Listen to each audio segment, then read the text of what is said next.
बिस्मिल्लाहिर्रहमानिर्रहीम। रोज़ाना इस्लामी वाक़यात सुनने के लिए हमारे चैनल को सब्सक्राइब करें, शुक्रिया। मुहतरम नाज़रीन, किसी भी इंसान के लिए दुनिया में सबसे ज़्यादा पकीज़ा और मोहब्बत करने वाला रिश्ता इसके माँ बाप का है। इनके बाद इंसान के सगे बहन भाई और फिर दूसरे रिश्तेदार आते हैं।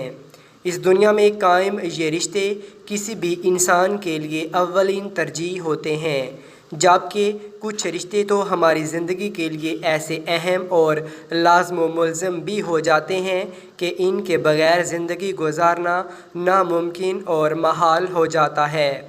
मुहतरम नाज़रीन, जन्नत एक ऐसी शानदार और बेमिसाल जगह है जो अल्लाह अज़्ज़ व जल ने ईमान वालों के लिए बनाई है और इसमें ऐसी नेमतें रखी हैं जो ना किसी आँख ने देखी, ना किसी कान ने सुनी और ना ही किसी दिल में इनका ख्याल आया। जन्नत के बारे में जो कुछ बयान किया जाता है वो सिर्फ़ समझाने के लिए होता है, वरना दुनिया की आला तरीन चीज़ का भी जन्नत की किसी नेमत से कोई मुकाबला नहीं। लेकिन अब सवाल ये है कि क्या इंसान की ना ख़त्म होने वाली ज़िंदगी में भी हमारे ये अहम और पकीज़ा रिश्ते क्या हमारे साथ होंगे, यानी जन्नत में। ये सवाल अक्सर हमारे जहनों में आता है कि इस दुनिया में हमारा सबसे अज़ीज़ रिश्ता यानी हमारी माँ क्या जन्नत में भी हमारे साथ होगी। आइए हदीस की रोशनी में इस सवाल का जवाब तलाश करते हैं। अहादीस में है कि जब कोई रूह अलियान में पहुंचती है तो वहां पर मौजूद रूहें इससे मिलने आती है और दुनिया में अपने रिश्तेदारों के बारे में मालूम करती हैं। इसी तरह से जब कोई इंसान मरने के बाद अलियान में पहुंचता है तो इसके रिश्तेदार इससे ऐसे मिलते हैं जैसे किसी दूर दराज से आने वाले मुसाफिर से मुलाकात की जाती है और दोनों आपस में मिलकर बहुत खुश होते हैं।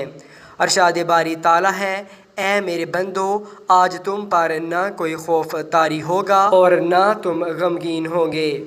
मेरे वो बंदे जो हमारी आयतों पर ईमान लाए थे और फर्मा बरदार रहे थे, तुम भी और तुम्हारी बीवियां भी खुशी से चमकते चेहरों के साथ जन्नत में दाखिल हो जाओ। इनके आगे सोने के प्याले और गिलास गर्दश में लाए जाएंगे और इस जन्नत में हर वो चीज़ होगी जिसकी दिलों को ख्वाहिश होगी और जिसकी आँखों को लज्जत हासिल होगी। इनसे कहा जाएगा कि इस जन्नत में तुम हमेशा रहोगे। मोहतरम नाजरीन, इन आयात से ये साबित होता है कि जन्नती मर्दों की बीवियां भी जन्नत में इनके साथ ही होंगी और एक साथ ही जन्नत में रहेंगे। वहाँ जन्नत में इन्हें हर वो चीज़ मुहैया होगी जिसकी वो ख्वाहिश करेंगे।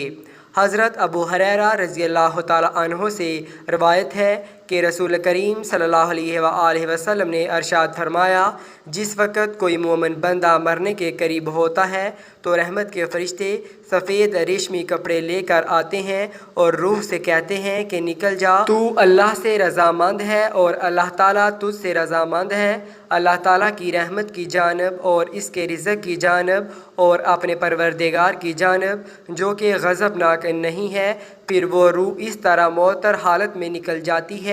जिस तरह से उम्दा खुशबूदार मुश्क, और फरिश्ते हाथ पर हाथ उसे उठाते हुए आसमान के दरवाज़ों पर ले जाते हैं तो आसमान वाले फरिश्ते कहते हैं, क्या उम्दा खुशबू है जो कि ज़मीन से आई है। फिर इसको अहले ईमान की अरवाह के पास लाते हैं तो वो अरवाह खुश होती हैं और ये खुशी इस खुशी से भी ज़्यादा होती है जो कि किसी बिछड़े हुए की आमद से इंसान को मयस्सर आती है। फिर वो पहले से मौजूद मोमिनीन इस नए आने वाले से दरियाफ़त करते हैं कि फ़लाँ आदमी ने क्या किया और फ़लाँ आदमी का क्या हुआ, यानी जिस शख्स को वो दुनिया में छोड़ कर गए थे अब वो किस तरह के कामों में मशगूल है। फिर इन्हीं में से चंद अरवाह आपस में एक दूसरे से कहती हैं कि अभी ठहर जाओ और उसे छोड़ दो क्योंकि ये दुनिया के गम में मुब्तला था। ये रूह पूछती है कि क्या वो शख्स अभी तुम लोगों के पास नहीं पहुंचा, वो तो कब का मर चुका था। इस पर वो रूहें कहती हैं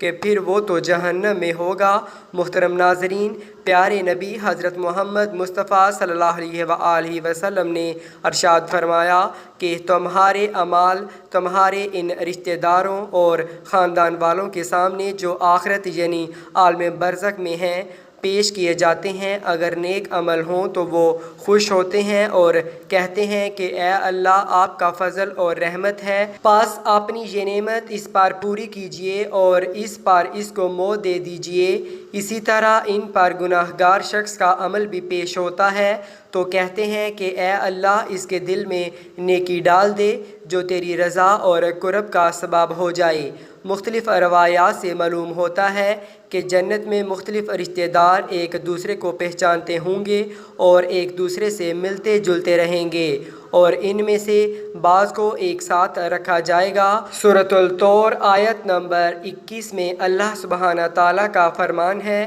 اور جو لوگ ایمان لائے ہیں اور ان کی اولاد نے بھی ایمان میں ان کی پیروی کی ہے تو ان کی اولاد کو ہم انہی کے ساتھ شامل کر دیں گے اور ان کے عمل میں سے کسی چیز کی کمی نہیں کریں گے۔ حضرت ابن عباس رضی اللہ تعالیٰ عنہ سے مروی ہے، بے شک اللہ تعالیٰ مومن کی آنکھوں کو ٹھنڈا کرنے کے لیے اس کی اولاد کو ان کے اصل مقام بلند کر کے ان کے پاس اس کے درجے میں پہنچا دیں گے، اگرچہ یہ اولاد اپنے اعمال کے اعتبار سے اس درجہ تک نہ پہنچتی ہو۔ پھر آپ صلی اللہ علیہ وآلہ وسلم نے یہ آیت تلاوت فرمائی، اور جو لوگ ایمان لائے ہیں اور ان کی اولاد نے بھی ایمان میں ان کی پیروی کی، اس سے معلوم ہوتا ہے کہ انسانوں کی اولاد کو اس کی خواہش کے مطابق ان کے ساتھ ہی رکھا جائے گا۔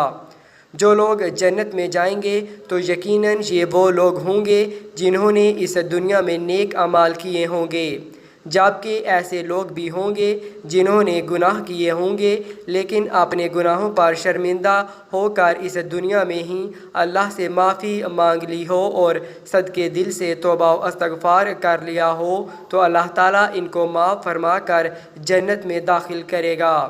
جہاں اللہ عز و جل ان کی ہر خواہش پوری فرما دے گا۔ اور یقیناً اس کی خواہشات میں سے ایک خواہش یہ بھی ہوگی کہ دنیا میں اس سے جو بھی گناہ سرزد ہو چکے ہوں یا کوئی گناہ والے اعمال اس نے کیے ہوں تو اس سے وہ تمام اعمال بلا دیے جائیں، کیونکہ جنت امن اور سکون کی جگہ ہوگی جہاں منفی خیالات اور غم و غصہ کی کوئی گنجائش نہ ہوگی، اور ایک مومن اور جنتی کے لیے ہر طرف خوشحالی ہی خوشحالی ہوگی،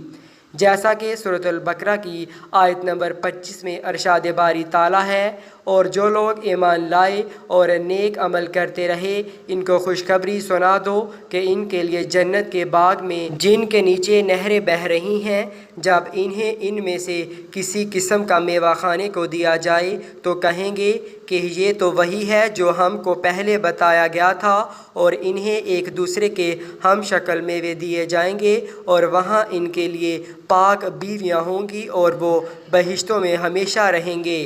محترم ناظرین، ایک اور حدیث میں ہے کہ رسول اللہ صلی اللہ علیہ وآلہ وسلم نے فرمایا، جب اہل جنت جنت میں داخل ہوں گے اور ان میں سے کسی کو اپنے بھائیوں اور رشتہ داروں سے ملنے کی خواہش ہوگی تو اس کا بستر اسے اڑا کر ان کے بستروں کے برابر پہنچا دے گا، اور پھر دونوں تکیہ لگا کر دنیا میں بیتے ہوئے دنوں کے بارے میں باتیں کرنے لگیں گے۔ ان میں سے ایک اپنے ساتھی سے کہے گا کہ اے فلاں، تمہیں یاد ہے کہ اللہ نے فلاں دن اور فلاں فلاں جگہ پر ہماری مغفرت فرمائی تھی، اس طرح کہ ہم نے اللہ سے دعا کی تھی اور اللہ نے ہمیں مغفرت کا پروانہ عطا فرما دیا تھا۔ اللہ عز و جل سے دعا ہے کہ ہمیں بھی اس دنیا کی آزمائش میں کامیاب و کامران فرما کر جنت میں داخل فرمائے اور ہمارا خاتمہ ایمان پر فرمائے، آمین یا رب العالمین۔